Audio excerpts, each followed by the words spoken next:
Okay, so let's discuss editing the product page and description. So this is actually really simple, but let's go over here and go over to our store. And let's go over to our store product.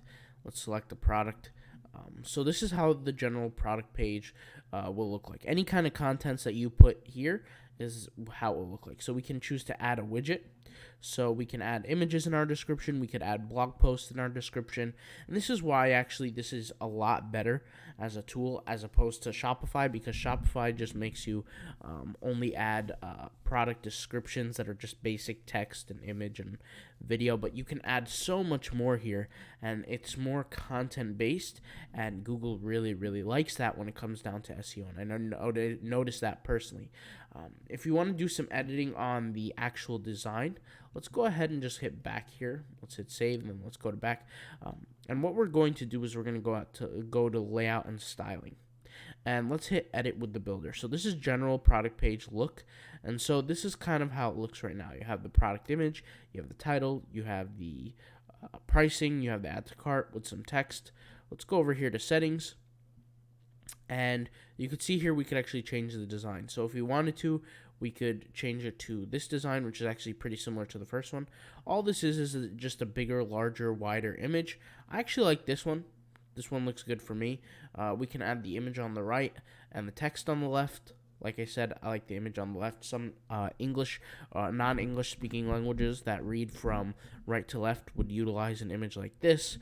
Maybe if you want to have a focus image, so a focus image kind of like this is better. Something like that. For me, I'll always keep my share icons on all. So Facebook, LinkedIn, Google, Twitter, they're all going to be available. You could choose to show your product SKU or not. So you could, this little section right here, you could choose to keep it available or not. Something you could also choose to keep available is your lens zoom. So your lens zoom is when you take your mouse and you hover over the product, kind of like that. It's your choice if you want to have that available.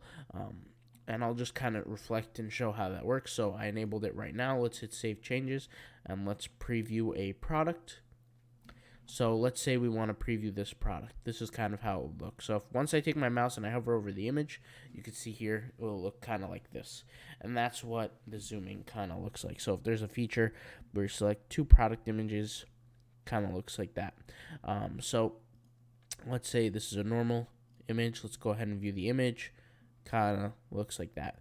And so in my case, if it's jewelry, this is something that I would want to use, right? So it just depends on you and if you want to use that feature or not, right? So on multiple images, so like right here, it won't zoom in right there, but you would have to take your mouse and actually zoom in on the actual image, all right? So let's go ahead and move on to our next category where we talk about the search bar.